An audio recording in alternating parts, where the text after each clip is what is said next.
Hi guys, welcome to the DMV Access College series. And here we intend to make your college journey a lot smoother than, it could potentially be. So today, considering we're way past the midpoint of the spring semester, I have decided to talk about self-care, which is something college students often neglect. And that just, puts you in a downward spiral and it's not good. Trust me, I'm a junior in college. I've been there, I've done that, and I would like you to avoid going down that spiral, being burnt out by the end of the semester, because all you have to do is a couple of things to take care of yourself and you'll be good to go. So, the first thing on my list is meditation. I promise you, it helps. I started meditating a few months ago, and yes, it's a great thing to make a habit out of, and it takes a lot of discipline to do that, and if you can do that, go for it. But if you can't, doing a 5-minute routine really can calm you down, especially on days where you can't seem to get your thoughts in order. I definitely recommend just taking a few minutes out and meditating. So when it comes to meditating, I have a couple of apps that I would recommend you guys to use, and number one on that list is Headspace. And Headspace is really good for you if you're planning on actually making a habit out of meditating, because, from a college student perspective, I think it kind of puts a dent in my budget, but if you are really planning to make a habit out of it, I would say go for it because it's totally worth it. And the app is really well structured, it's very easy to use, and it's really good for a beginner when it comes to meditation. And my second recommendation is Simple Habit. Well, the thing with Simple Habit is it has a variety of different types of meditation. And, there are those that's geared towards a busy day at work or anxiety or anything else you might be going through at the time. So I think it's pretty good for someone who is just, wading into the meditation territory, or you're just going to use it occasionally, like me, who uses it a couple of times a week. I guess my favorite way to use meditation as self-care and a stress relief is just to simply take the time out, take a few minutes and, detach myself from the world so I'm not overwhelmed by everything that's happening around me.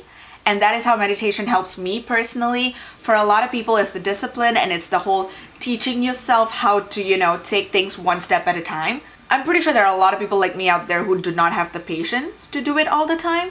So, you could go either way with meditation, but it really, really helps. And the second thing I have on my list is yoga. All that breathing and stretching really helps you de-stress. And the thing about yoga is, you don't have to be super flexible just to do the beginner poses. And you can always just start your day with sun salutations, and it just helps, awaken your entire body and be prepared for the day. Or just do it in the middle of the day. It really doesn't matter. I know very often you hear people being like, oh, start your day off with yoga, start your day off the right way. I'm sorry, but the right way to start the day for me is a cup of coffee. But at the same time, I understand the importance of doing things like yoga or working out. But as much as I love a good run, I think doing yoga calms me down a lot more, because you're taking the time to feel literally every muscle in your body, and you feel the stress literally dissipate from you.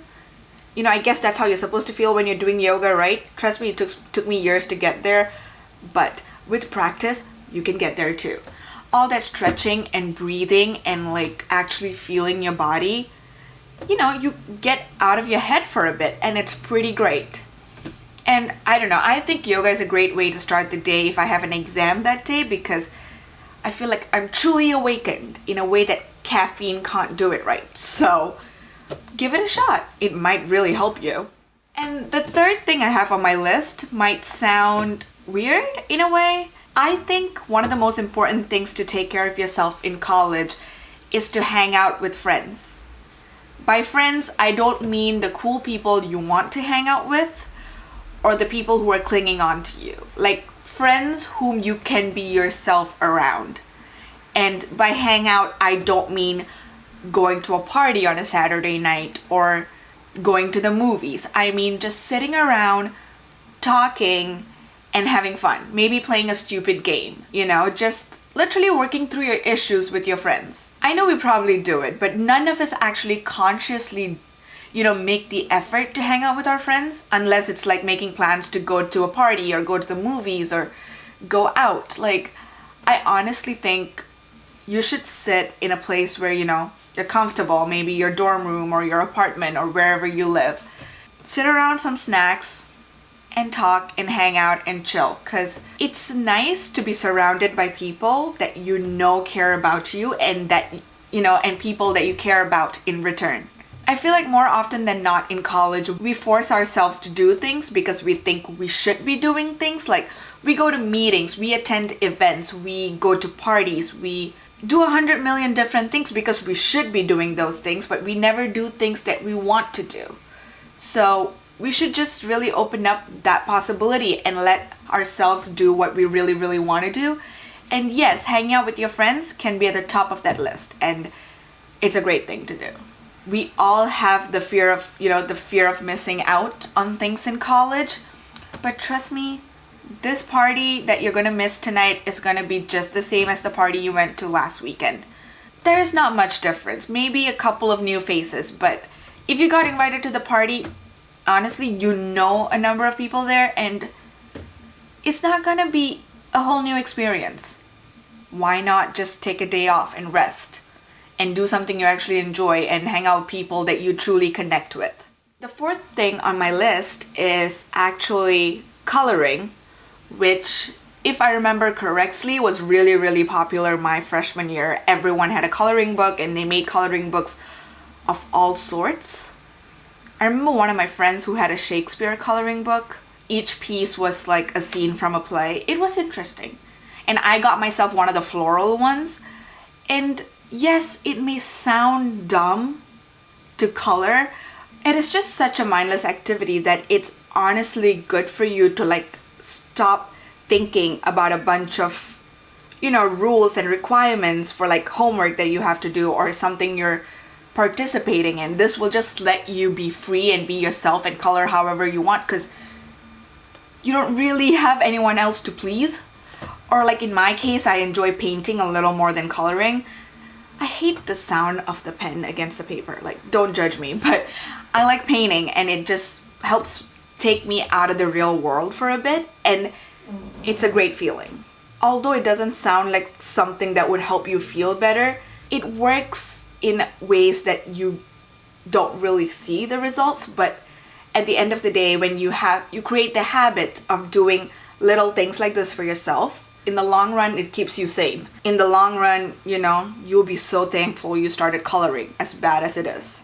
And the fifth and final tip I have for you guys might be, not for everyone, because I don't want anyone setting fire to the kitchen because they thought cooking was a good idea.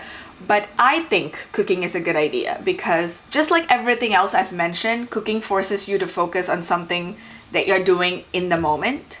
And it has nothing really to do with your real world. By real world, I mean nothing to do with school, classes, extracurricular activities. It just lets you step away from everything you're doing, because let's be real, if you're not focused when you're cooking, you're in trouble. You could cause some real damage. So forcing yourself to take that step back and do something for yourself and make a meal that you will enjoy at the end of the day, which also means don't try something too complicated because then you'll be disappointed and it's not great. By making a meal that you want to eat and putting the effort into it and, getting to enjoy the end product, you're kind of telling yourself that you're important and you're priority. And at the end of the day, that's what self-care is all about. It's about prioritizing yourself and reminding yourself that it's important for you to take care of yourself. The most important thing about cooking in this context is to invest in the ingredients so you have a good result, and to focus on the recipe.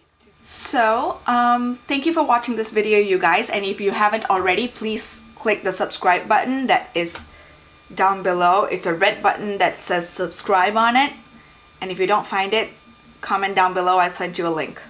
But thanks for watching this video. Till I see you guys in my next video. Goodbye.